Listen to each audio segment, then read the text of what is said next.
Hey, everybody. Oh, my God. Sorry. Just kidding. Thought that'd be a great way to start a scary episode. Yeah, I know. It's just if people were just listening to the audio of this, that will be very jarring. Did you hear my cat make a noise too as he was coming into the room? No. Yeah. Come here. We need the cat on camera. Yeah, we're doing a spooky episode, so that your black cat, get over here. Oh yeah, I just see the tail. Yeah. Now he fell. Now he's like, oh, pet me while I roll around on the floor.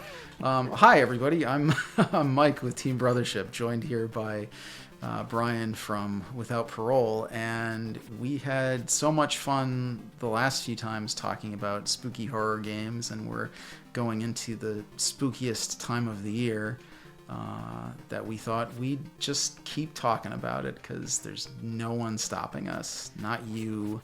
Somebody should, though. Yeah. Like, if anybody out there has the ability to make us stop doing this, ooh, that's actually don't creepy. Please. Don't. Yeah, I take it back. Yeah, I please. do not want that. Don't come to either of our houses. Don't contact us in any way. Don't watch the show. Just pretend like we're not even here. Yep. Nothing scarier than YouTube fans. That's the real horror.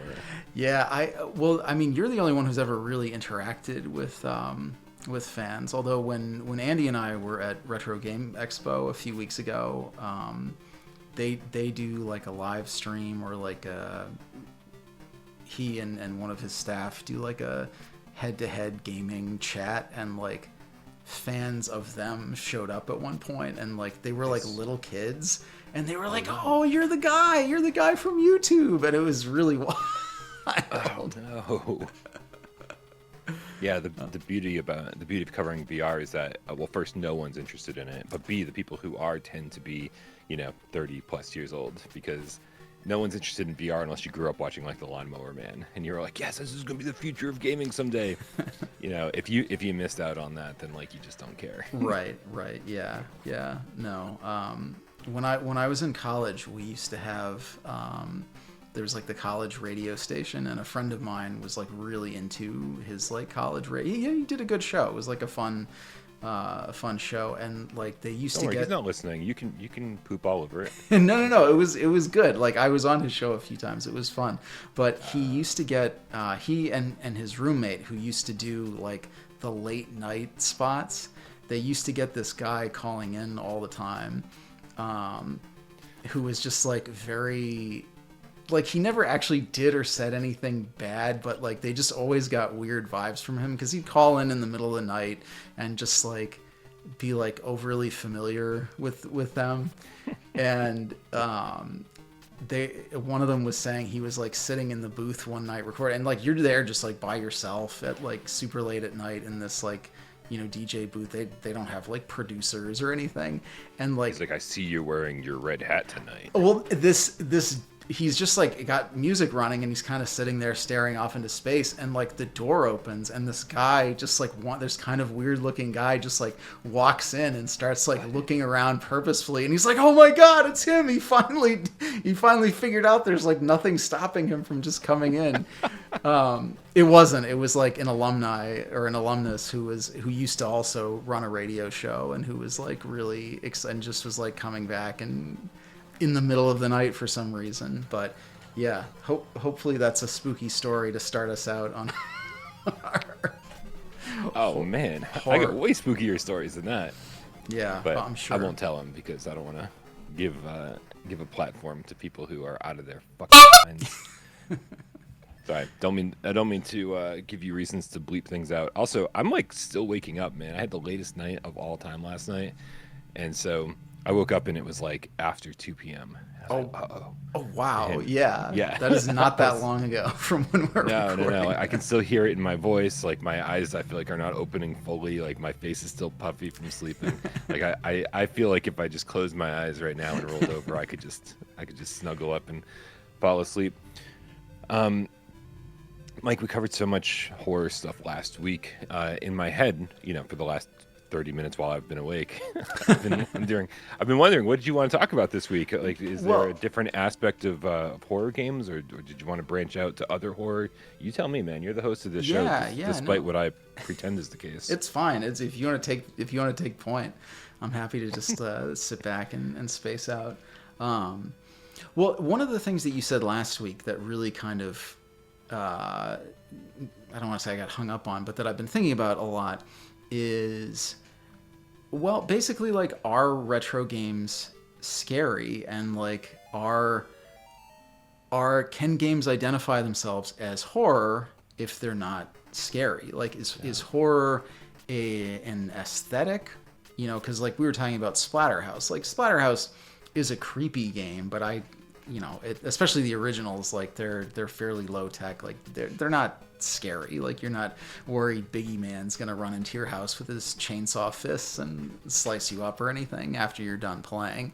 But those are definitely, like, they feel like horror games to me. I mean, you're smashing zombies with a 2x4. Your character is an unashamed ripoff of Jason from Friday the 13th. You know, and that's the case with like a lot of older horror, you know, those kind of games like Castlevania or Ghouls and Ghosts or, I don't, you know, a lot of that Monster Party that we talked about last week. Like, they're not scary, but if asked to, you know, categorize them by genre, I would probably say horror. Yeah, they're set in the world of horror, set in the world of, you know, demons and skeletons and everything else. And that's, yeah, it's confusing. And I think the question that sort of sits in my mind is, you know, especially back in the 90s, like we were sort of at the forefront of gaming, I think, you know, people our age, people my age, you know, people like my father who were, you know, 25 years older, playing video games, were far less common.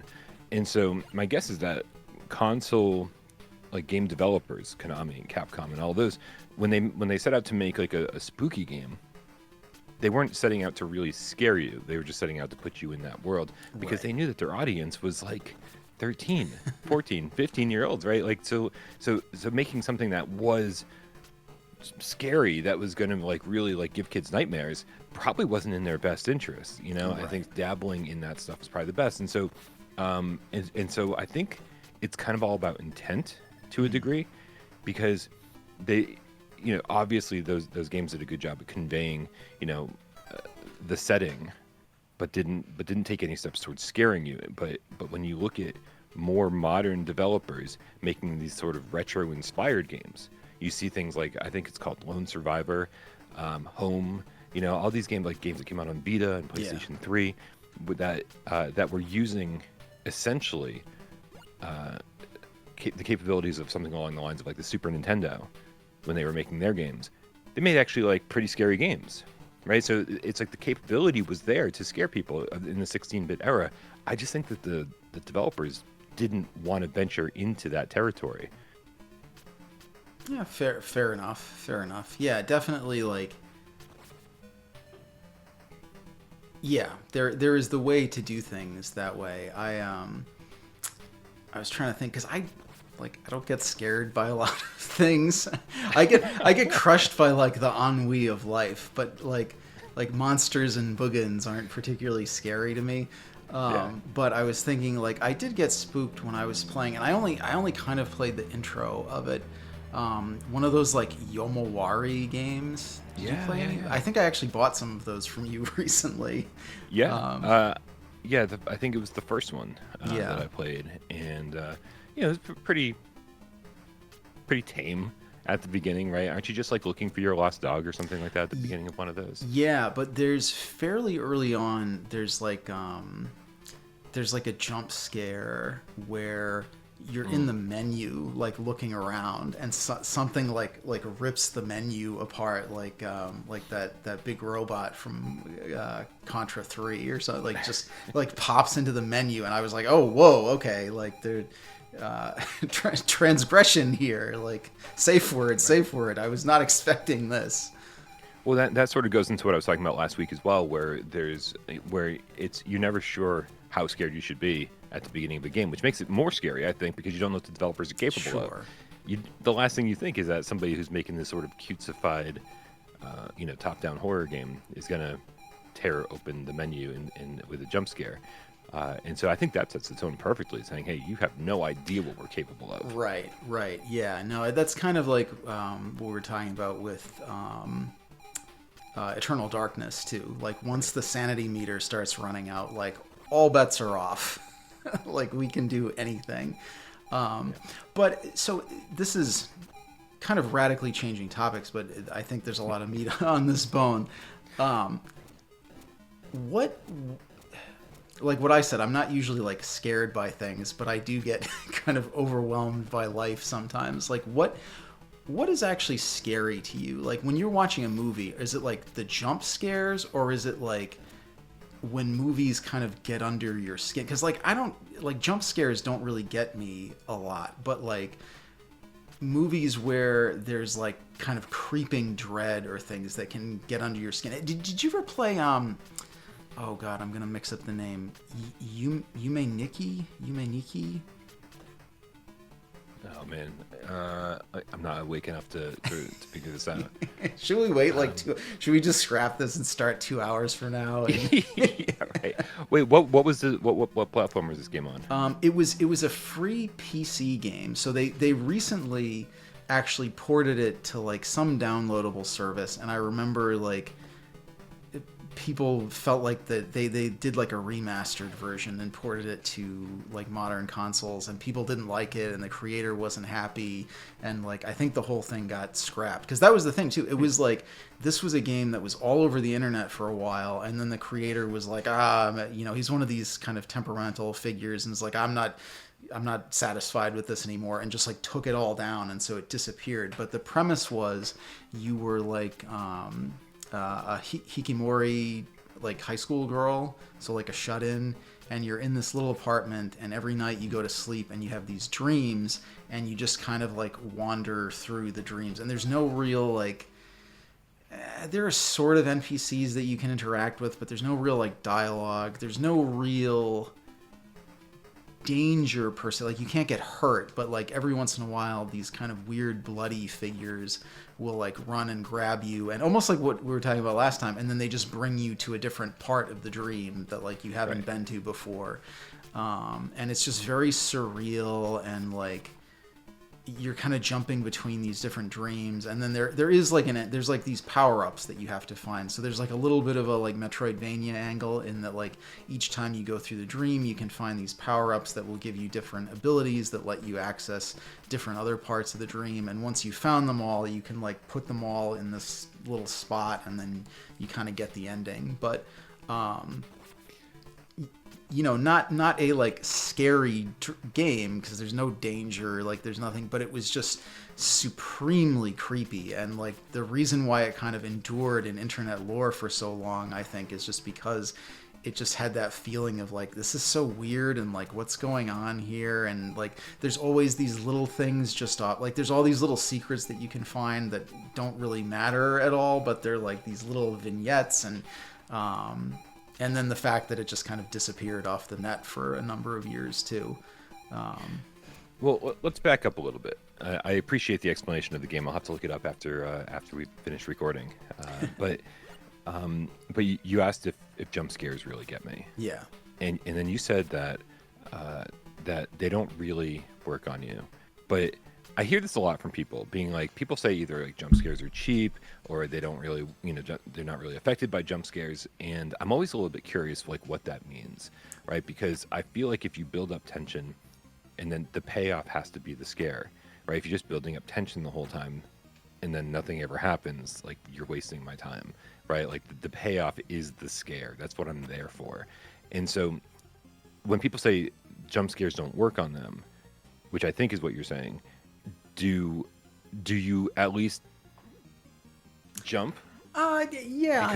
Because it's almost impossible not to, because they're throwing something right in your face, and like maybe accompanied with a loud noise. Like, it's hard. It's kind of hard not to react to that, right? Yeah. Like, sure. Sometimes I'm trying to think of when might have happened, but like Oh, yeah. So like one really good one. Have you ever seen The Exorcist 3? Yeah, Yeah. The it's. I think I've only seen 1 and 3. yeah, me too. The world's most notorious jump scare where it's just like this long shot of a hallway for like Yeah. forever, Like and it's really minutes. like Yeah. the only jump. Like they don't really have a lot of, again, like scary stuff in that movie per se, and it's just like so long, and it's just this woman walking back and forth, and then there's like the kind of fake out jump scare, and then like when you're finally just like, all right, are we changing scenes here? Like what's going on with the film? And then like the guy with the hedge clipper or the bone shears comes out. We're gonna go with Scissor Man. Yeah, more or less. Yeah, then Scissor Man comes out, and this camera just snap zooms, and it's that like wild noise. So yeah, but I feel like that movie had kind of earned it, where a lot of these movies where it's just like, yeah, like it's human nature, like any mammal. I've got a giant pile of cats right off, you've seen them running back and forth, right off camera. Like if I were to just be like, "Bwah!" Oh yeah, exactly, like they all just looked up at me when I did that. Like it's human nature to have that kind of recoil, but like my washing machine or my dryer, when it's finished, will also make like a very abrupt, extremely loud noise. Yeah. That's like It's terrifying. really jarring if you're not, but like I'm not afraid of my dryer. Like I'm afraid of everything. I'm afraid of Scissor Man since watching Exorcist 3. Like I never hang out at the morgue at night anymore because I don't know when somebody with bone shears is going to come running out. I'm afraid of getting trapped in the dryer. And then having intruders find me in a precarious situation. So that's like a dual thing. It's not just getting trapped in the dryer, which is scary enough because like there's no way to open it from the inside because why would there be? But it's like you're trapped in the dryer and you're like starving to death, and then like you're there for like a few days and somebody finally opens it and you're like, oh thank God, oh no, and it's like the purge people with the masks and they're just stabbing away. Right. This was actually just a test to see how much porn you watch, but you are as innocent as you come across. It's true. I am. Because there's a whole like genre of porn, people getting stuck in precarious situations like this. I did not know that. All right. Wow. Okay. I think I just outed myself. That's okay. Yeah. You can chop that out if you want. Yeah. So listen. So I get it. I get the comparison. I see what you're saying. But dude, I don't know, man. Like I've certainly seen a lot of like really crappy horror movies. Mm-hmm. If you go on Amazon and you just look at the free crap that there is to watch, somebody obviously recording with like a 1980s camcorder, and it's just, and they'll use jump scares very ineffectively. And so you're like, yeah, this is the wrong way to do that. Like you're not making me really get into this. It's those long shots in Exorcist 3 that make you want the jump scare. Can you imagine if they cut away after all that time and nothing had happened? Describing that is the movie that I'm constantly going to come back to. I mentioned it last week. A24's It Comes at Night. Oh yeah. That whole movie is one long hallway scene. Like the whole awesome. thing. I kind of want to watch that now. Have you ever seen Valhalla Rising? It's not a horror movie, but it's no. it's not a horror movie. It's like Vikings, and it's very minimalist. But the only reason there's this scene where like the characters are walking, and there's this other character that they cut back to who's like seeming to be having some kind of issue, and they like keep cutting back and forth, and there's this kind of like slow burn techno-y music in the background, and it just like builds and builds, and you're like, oh my God, what's gonna happen? It keeps cutting back, what's gonna happen, then just next scene. Yeah. Amazing. You feel like something happened on the editing like something got left on the editing room floor. You're like, I don't know if that's how this was meant to play out. Hey guys, where's the roll with the jump scare on it? And everyone just gets this like deer in the headlights look. Oh, you wanted us to film that? Yeah. So, wait. So, you had initially asked a question, and like what you said. You said what scares me. Yeah, like what is it the jump scares? Is it something getting under your skin? Like is it what is really scary? Because I think I had asked like way back at the beginning. I think making horror games is probably the most difficult thing, because it's like, difficulty is sort of measurable, like different things like that, but like what's scary is extremely subjective, I think. Yeah, I just think it has to kind of be the perfect combination of everything. I mean, there's an art form to it, to creating good horror. And if you're just relying on jump scares they're not deserved, if you're just building suspense but there's no payoff, I mean it's everything. And the problem is that what scares some people is different for other people. I said last week that things like slasher movies don't really scare me that much. Just lots and lots of gore doesn't scare me that much, right? Like stuff that's actually like possible in real life strangely does not scare me very much. The thought of like somebody like coming into my apartment and like shooting me, it's like whatever. It's like that's boring, you know that just tells me we need better gun control laws. There's nothing inherently like scary about that for me. It's the stuff that like you can't control, right? Like you do have a certain amount of control as to whether somebody enters your house or not, right? You have like these security precautions, these measures that you go through, making sure you have an alarm system, that you have a deadbolt, that all these different factors that come into play. You've done what you can do. What scares me is when there's a poltergeist.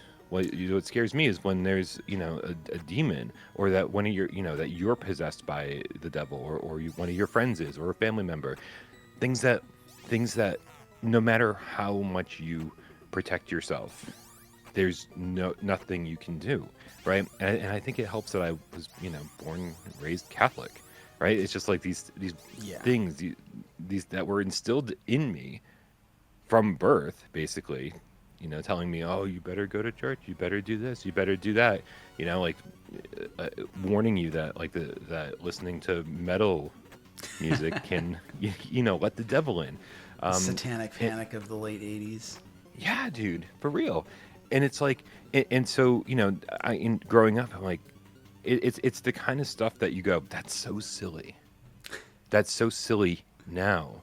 But then I watch something like an Exorcist movie, and man, I got to get you into VR, because you say that a lot of this stuff doesn't affect you very much, but when it's actually happening to you in VR. Sure, yeah.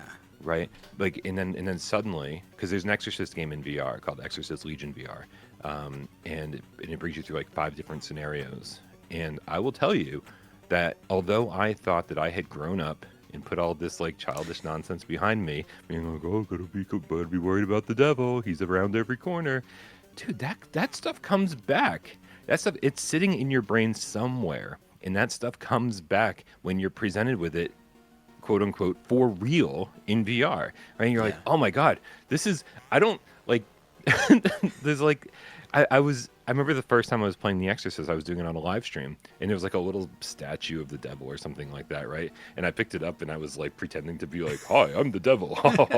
And like something inside of me was like, don't effing do this, Bryan. Like, this is not cool. You are like, playing with things that are beyond your control, right? And it was just a game, but it was like, ooh, dude. And then when the lights started flashing and things started flying across the room, and like, this is not good. This is not good. And it was really, there are times, especially in VR, like that, like I will close my eyes and be like, I can't handle this. Like, Wow. This is too much. Yeah. Yeah, I'll have to try. I mean, that is, I do think you're right. I think VR is a little different, because I know what we talked a lot about last time was, how there is that little bit of removal, with the fact that it's like your avatar, and not you. Where like, yeah, when you've got VR goggles right on your face. They did a Blair Witch game in VR too, right? Yep. How was that? Because I've heard people talk about it a few times. Yeah, it was good. There was, it was good because it didn't really like adhere to any of the movies. Like it was just sort of like in that universe. Yeah, it was good. You're just kind of like out there lost in the wood with your dog. I think your dog was named Bullet. And it's very important that like you build this connection with the dog fast. It's weird, right? Yeah. Like it's just a virtual animal, but like you get down on your knees and you're like petting him, and he's like, and it's just you build. I mean, it's an animal, right? And I feel like you build connections with animals faster than you do with people, right? Especially NPCs and video games. Sure. Like, Yeah. right? NPCs can be like so static, and their lines are just delivered boringly or whatever. It's like it's Right. like, okay, you're not real, right? But you're like, oh man, so somebody motion captured the dog. You whistle and he comes to you, and it's just like, oh man, I've got this awesome relationship with this dog. So the second that dog doesn't respond to you, you're like, what's wrong with Bullet? Where's Bullet? Oh my god, we gotta go find Bullet. Like it does not take more than 30 minutes for that to happen. Yeah. Like, right? And so it starts to set this panic mode in. And then like the weird stuff that happens on top of that, you're like, man, Right. I am this dog's protector, and now weird stuff starting to happen, and like, so it's good. It's good. It's not like the greatest horror game I've ever played or anything like that, but it is way more effective because it's in VR. Yeah, that makes sense. Keeping it on gaming, I totally forgot about this game, and I'll be curious to know if you know anything about this. Something's going on in there. Hope it's not the dryer. No. Wah, wah, wah. No, they're just. I see a tail. I saw a they're tail. wrestling. They were all sitting right over there. So there was a Blair Witch PC game from like the late '90s, maybe early 2000s, but it was tied in. So there's this whole like backstory to this with these like companies and things. But there was a game called Nocturne. Like an old PC. Did you ever play that Nocturne on the PC? No, I watched somebody play it on YouTube. Yeah, it seems it's such a weird, like, cool game. It's like DC's Creature Commandos or something, where you're like, you've got this team of like your psychic and your like demon guy and your werewolf and like your Frankenstein guy, and you all like go out on missions to like Resident Evil style missions. It's a really cool game, but it's really hard to run on modern PCs, and I don't think it's on any of the digital platforms right now. But yeah, it's this really cool game, and then they somehow got the Blair Witch license. So the Blair Witch game is actually like a sequel to Nocturne, the old PC Blair Witch. Like the protagonist from that game is one of the main characters from Nocturne. Like it's really, and it's all about like, which is baffling because that game's just like this wacky Monster Squad style, like kind of horror action game. And then you've got like the Blair Witch with like worms coming out of people's bodies and somebody like Resident Evil just blasting everyone with a shotgun. Like, it's really bizarre. I wish there were ways to I wish they would kind of update the controls and the installs and things so you could actually run it on modern PCs. Yeah, no, there's a ton of old stuff that is just really, really difficult to find and get up and running. That's interesting. Your description of Nocturne was way different than I thought it was. I guess I didn't watch a full playthrough. It must have just been somebody covering it in a video tangentially related to whatever it was. Because in my head I was like, oh yeah, it's kind of like this third-person Resident Evil style game. Yeah. Is that pretty accurate? That's from a gameplay perspective, but yeah, it's like each level is a different. It's kind of like a Monster Mash. Like there's like the vampire level and the Frankenstein level, but it's like very campy. Like the Frankenstein level, it's like Al Capone or somebody has made like Franken gangsters, and like your protagonist is this like, he looks kind of like the Gray Ghost from the Batman the Animated Scene. He's got like the two guns and he's just like blasting everybody. Which, by the way, was one of the greatest Batman animated series episodes ever. Yeah, that's definitely like top 5, definitely. Yeah, dude, listen, I know I don't want I know this is more of a retro podcast, and but the fact is I've already brought up VR, and before we get completely off topic of VR, like I need to tell you this because I feel like I've already told it enough on my own channel. Sure. That if I don't just get it off my chest now, I'll regret it. Like, flat screen games were definitely getting a little bit boring to me around like the end of the PS3 generation. Sure. I was like, yeah, I've played all this before. Now these are just there's a lot of sirens over here. Yeah, no worries. Like these are just bigger open worlds. These are higher resolution graphics, maybe better frame rates, right? But it's like I've kind of played all these games before. Sure. And that persisted through the PS4 generation as well. And then when PlayStation VR came out, my first VR headset, it was just so magical because it was something completely different. Yeah. It was, here you are in these worlds. It's the things that we've sort of been promised since The Lawnmower Man. I was 15, I think, when that came out. So it was really like this, important seminal moment in my young adulthood. And dude, soon after PSVR 1 came out, Resident Evil 7 launched with VR support on day one, right? And it was like, it's where I was sort of getting bored with gaming, I was also sort of getting even bored of horror games because like they weren't as effective. And again, I've seen most of it before. Resident Evil 7 in VR, dude. It was, and now I probably, play it and laugh a little bit at the resolution and the lack of real immersive VR controls, right? You're still playing with like the DualShock, but like, in the world, just turning with your head and stuff, or looking around with your head. It was terrifying, man. It was absolutely terrifying. I remember standing at the top of the stairs that lead down to the basement. Did you play Resident Evil 7? I didn't. Okay. It was really like the good thing is that like, Resident Evil 4 is like when the series started to like, go off on this weird fork in the road, start being more action oriented. 5 and 6 went way further down that road. 7 was the return to like survival horror, like actually trying to scare you. And so coming back to the series and doing that in VR, so many different moments, man, where I was like, I either screamed out loud because I turned the corner and like an enemy was jumping out at me. When you're already as tensed up as you could possibly be, right? These are the rewards, right? Getting actually scared. The jump scares were well deserved. And then there was just like these moments that like I don't think happened in the game if you played it on the flat screen.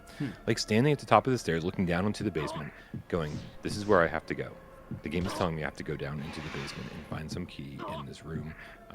And you're just standing there going, do I have to do this? Like, this sounds awful. Like, just terrified to walk down these stairs. I don't know what's down there, right? And let me tell you, it didn't go well. Right? It wasn't like, oh, I'm just scared because it looks creepy. You get down there and like you have every right to be scared. And again, people playing the flat screen version of this game don't understand what I'm talking about. They're like, yeah, it was just some monsters. Well, it worked in VR. Like the reveal of these monsters worked. And in fact, it was so good because there was like shadows moving on the wall as you're like walking through these corridors down in the basement, and you're just like, what the heck is this moving shadows? And then you turn and you see them molded for the first time, and it's like the craziest thing ever in VR. Like you just don't think that's happening. So I think everything that had happened so far were just like people. Again, I'm not really scared of regular people. And so like Jack Baker is like, yeah, he's walking around the house and he's got a big hammer and he wants to hurt me. Fine. But like, is that scary? In VR it was, but like it wasn't the thing that was going to haunt my dreams. It was discovering the monsters of the game. It was just insane, man. It was really the perfect VR experience. So if anybody out there is actually listening and going, what's wrong with these guys? They're just games. They're not scary. I do have a challenge for you. It's like you need to play horror games in VR and then tell me that there's nothing to be scared of. I know people that just cannot play these games, right? Grown men and women who are like, I'll be fine, right? Have you heard of Madison? Have you played Madison? No. Madison's one of the scariest things I've ever played in my entire life. It just came out a couple months ago on PSVR 2. You don't have weapons. You have an old Polaroid camera, and you'll be like in this dark hallway and be like, I'm terrified to walk down the hallway, and then you're like, I'm gonna grab my Polaroid camera and in the flash, and then the corresponding photo will be the only thing you have to use to see if there's Right. anything you should be scared of down this dark hallway. It's terrifying, Yeah. man. It's terrifying. There's no way to convey that on the flat screen at all. You have to be in that world to be Right. scared of it. Yeah. So I don't know, man. That's my little VR rant. But it is the reason I still love video games. VR saved all that for me, and it saved horror for me too, I think. Yeah. Well, it's. I mean, it is a very, if it's done correctly, it's a very immersive experience. Um, like you were saying, you're there. You're looking through the eyes of the protagonist. Do you think, in general, that first person horror is scarier than third person horror? Yeah, I do think that, and I don't think that's always been the case for me. I always preferred seeing my character on screen, always. Like that was right up until, man. What was the crap? I'm actually getting my generations confused now. What was the first person Outlast? Did you play Oh Outlast? yeah. No, no. I watched little bits of it. I think I talked to my brother. I think he played some of it. Paul did. Yeah. And it just didn't really sound like my cup of tea. I think it was just a progression for me. I think growing up, I always wanted to see my character on screen. I was very used to seeing Mario or whatever other character. Even when it's just 2D, and then that's what I wanted in my 3D games as well.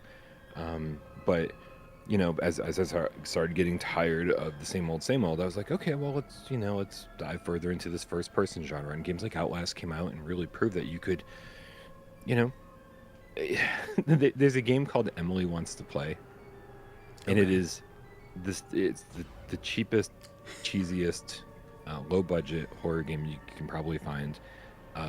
But it's in first person, and these things will show up in your. I want to say you're a pizza delivery guy, and you Okay. show up, and it's like weirdness is just happening in this house, and it's like when you see specific monsters, there are certain things you're supposed to do, right? Like there's like I'm just making stuff up right now. I don't remember the actual enemies, but if there's like a clown over there, you're like not supposed to look at the clown. So like whatever you do, you have to complete your mission without looking at the clown, right?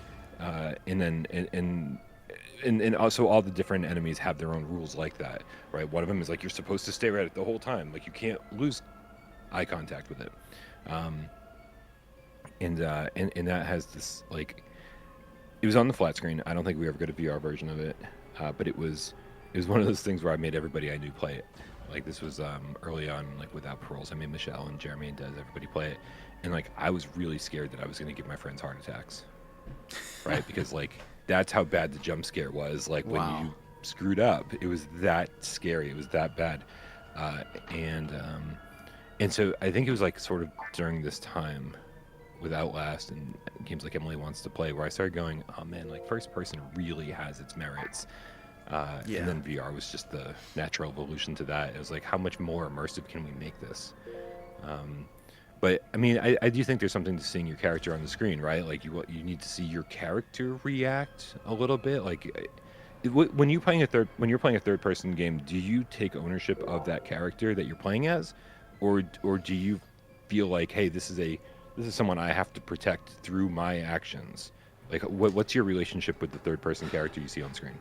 I think it really depends. I mean, I think if it's a character that I can identify with in some way, like, as much as I'm not like a huge fan of this trend, like the silent protagonist from like JRPGs, I will usually start to project onto that character a little bit.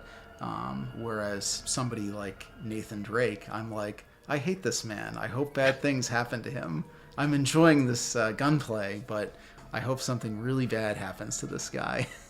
Yeah. Well, then you must have loved the Tomb Raider remakes, right? Or the reboots. I actually haven't played those. Oh man, I think I only played the first two, but I have a feeling I would like Lara Croft more than I would like Nathan Drake. He really rubbed me the wrong way. yeah, she's a much more likable character. But Yeah. in case you don't like her, she dies in like the most violent, gruesome ways, and like they're like, and here it is, like you were just ziplining into a row of spikes, and now you've got spikes through your body.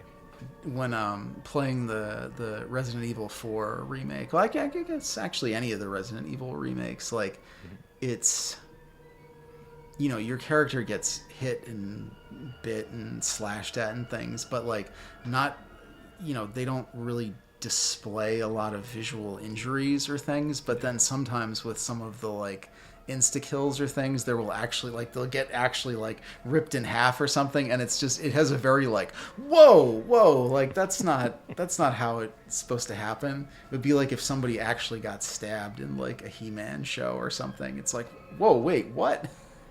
That's not how this works. Right. So I don't think you answered the question. Did you?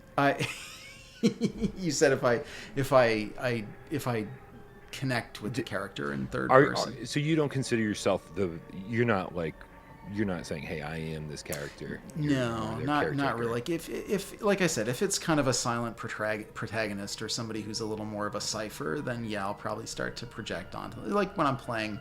Well, I guess those are first-person games, but like some of the modern RPGs where you like make like the Mass Effect games or things like that, Dragon Age, that kind of thing, I would project on a little bit. But if it's like a character who is clearly defined, like when I was playing Resident Evil 4, I wasn't like, oh, I am Leon Kennedy Leon or S. something. Kennedy, yeah. Leon Kennedy.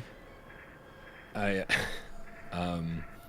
Yeah, I love the silent protagonist, right? I want to be the character. I do. I want to be the main character. I want to be as immersed as I possibly can. And when they're talking, and dude, again, not to keep bringing VR up, but I'm going to keep bringing VR up. When you are supposed to be the character in first person, and then the person you are keeps talking, I mean, that is a surefire way to kill the immersion there. That must be really jarring. Right? I am not, I do not have all these opinions that you're spouting. I am not, oh, yeah, sometimes, you're playing as a woman. Like, I love playing as a woman, right? And I think that's great, but if you're going to make her talk during the game, then I'm like, well, that's going to pull me out of the experience a little bit. But yeah, so I do like the silent protagonist. I know you can't do that for every game, or it would get really old really fast. But I do find myself, again, these are all things that I don't believe that I grew up thinking. Like, my tastes have just changed over the years. I used to love seeing my character on screen. I used to love when they had their, I used to love not playing as them, just taking care of them.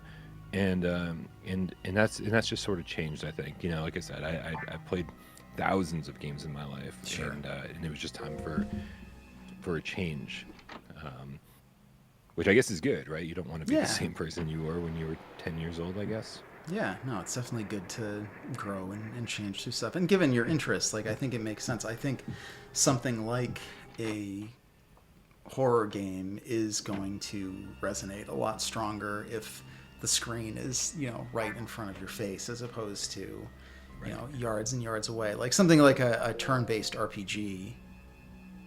I mean, I'm sure you could do decent ones in VR, but I feel like the format is not necessarily like, it doesn't lend itself quite as strongly to that kind of a structure. No, for sure. So, Mike, what are you gonna do to get in the mood this Halloween? Is there anything? Do you have any traditions? Anything that you do for the spooky season, or do you kind of just like let it come and go? And like, well, that was nothing. I always have so many ambitions, but I probably won't do. I actually think I'm not even going to be. I think I'm going to get stuck having to work that night because one of my colleagues has a child, and I think I need to cover for them because, I mean, they're a kid. They'll probably enjoy it more than I would. People without kids getting screwed again. I know. That's really the prejudice of our society. Yep. But yeah, no, I mean, my neighborhood usually gets like slammed with kids on Halloween. The first year when I moved into my house, I was not prepared for the volume of children that we got here. It was something like 300 kids that night, and I What? was not ready for that. I was not. Dude, how expensive is it to buy candy for 300 Yeah, kids? it That's ends up craziness. like Halloween ends up costing me like $60. Like it's wild. It's wild. So on some level, like I'm a little sad that I'll get to miss because some of them will have some genuinely entertaining costumes. I'm a little sad that I'll miss all of that this year, but also I won't miss saving all that money on candy. So you're not the kind of person that like wants to like go to like there's a place nearby called like Witch's Woods. Oh yeah. No, has like I don't. multiple haunted houses and rides and that kind of stuff. You're not into that? No, I haven't really done that kind of thing in a while. I've gone to some like haunted houses and things before, and it's I don't know. It's always just the like people jumping out at you and stuff. Yeah. I did sit with some ghost hunters recently as they were doing an investigate. Did we talk about this ever? I don't think so. I don't have the best memory, but yeah. this doesn't sound familiar. Yeah, I have sat with ghost hunters as a neutral observer on some of their investigations before. So you've gone to the location with the ghost hunters, and this needs to be its own episode. How do you, have you talked about this on the podcast or any? No. What? No. All right. Well, stay tuned because next week, that's how I want to kick this thing off, man. Next week is I feel like we're kind of wrapping things up. Yeah. And so like if this, because that sounds like my dream, right? I could easily set that up for you. I know these people now. They're yeah, absolutely. I want to do it. I want to go with them. I want to experience ghost hunting in locations. Do they? Okay, I want to talk about it right now, man. It probably makes more sense to talk about off air, but yeah. Wait, yeah. No, I mean, like, you know, is it stuff you can talk about? Like, can you talk about the experience fully? Because I do think that like I'm super excited to hear about this, and so maybe like the listeners will also be excited to hear about it starting off the show next week. Yeah, maybe. Well, I'm not like sworn to secrecy or anything. I didn't have to like put on a gag order or anything. You sign an NDA. It's all fake. Don't tell anyone. Yeah. But yeah, no, I did. Well, cool. I did do that. Let's keep that in mind then. Yeah, my big thing that I want to do though, I always try to do like a horror game let's play. And I've been doing, the Castlevania ones for the last couple of years, but I don't know if I want to do another Castlevania, or so I was thinking about maybe like Demon's Crest or like a retro, horror kind of game. But yeah, I don't know. We can come up with something together. Maybe you can recommend something to me. Yeah, dude, I got my work cut out for me. So I'm already starting to prepare the horror content for next month because something always happens around this time of year. Like sometimes it's just burnout. Sometimes it's just frustrations with life or whatever. But I feel like throughout the years I've never actually celebrated the spooky season. Basically starting October 1st, going all the way through the month. I've never celebrated it on the channel the way that I want to. And so this year I kind of made a pact with myself. I was like, listen, you got to do this. You got to step up and really make this happen. And so I came up with like all these different ideas. They're going to be so much work. And I'm like, here we are like 7 days into, sorry, spoilers. We're recording this in September. I have no idea when you're airing these. Soonish. I'm going to try to get the last one up soon. Cool. So here we are 7 days into September, and I'm already like, oh my God, I'm running out of time. Yeah. Right. That's how much stuff I have planned for next month. And so it's going to be a little bit crazy. But like, I always like build up these expectations, and to the point where like, there's no way that I'm going to be able to deliver right on how I want to do it. But fingers crossed, man, fingers crossed. I'm going to bust my butt for the next couple of weeks and hopefully make it a fun month for everybody over on Without Parole. Cool. Yeah. Well, yeah, no, that sounds good. We, as in the Team Brothership channel, not necessarily me and Bryan, we'll try to have some spooky content this October, like I've tried to do in years past. Gaming's got a good. At the end of the day, I hope these few episodes will convince everyone that at the very least, like gaming has a robust, like horror. Robust penchant for horror. There's a lot here for horror enthusiasts, whether you resonate one way or the other. There's a real buffet of horrors, which is also what I call the Golden Corral. Amazing. I do have to say, Mike, I just started, so I have no opinion on it yet. But I want to say, like, hopefully by next week I'll have some opinions, or whenever we record again, I'll have some opinions on this. But on my Analog Pocket, I just started playing, and I don't think I'm gonna pronounce it right. Is it Deadus? Deadeus?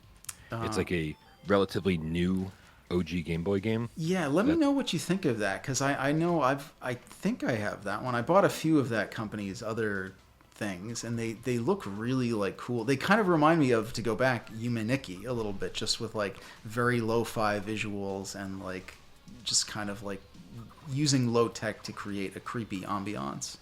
Yeah, yeah. I mean, so I want to see, because like I've said, people have gone back and made games in the Super NES style, Right. And I think they've been really effective. It's hard for me to separate some of these games because a lot of them look so similar. Yeah, yeah. Like, I honestly could not tell you the difference between Lone Survivor and Home. They in my head they're the same game, but I can sort of picture different characters. I just don't remember which one's which. Yeah, I was gonna make a joke about that, and then I started to try to picture them, and I cannot differentiate them either from memory. And they're very different games. Yeah. I remember one being sort of like one where you just walk around and click the button a lot and read through text, and the other one actually being, I believe, more Silent Hill-ish. Yeah. With enemies and everything. So I just need to refresh my memory on some of that stuff. But but I do remember those games being really effective, being like, okay, here we are with like a like a low res pixel art style, reminiscent of the Super Nintendo. But how far back can you take that? Right. And so I am very curious to see, like, can you create a compelling, scary adventure with the original Game Boy? And I don't know if anyone has done it. I don't know how many people have attempted that outside of this Deadus game. Yeah. I'll keep you posted, man. I'll let you know if it's how it turns out. Cool. Well, yeah, on that note, so I think we'll wrap it up this week. So as always, thank you for joining us. Hopefully you got something out of this. You get to see a few cats on both cameras this time. Tornado made an appearance. Yeah, she was here for a little while. She popped up on your desk there. So until next time, I have been Mike. And I have been Bryan. And we will talk to you real soon. Have a great week, everybody. Good night. Good morning. I'm going back to bed. That's all I care about. Good night.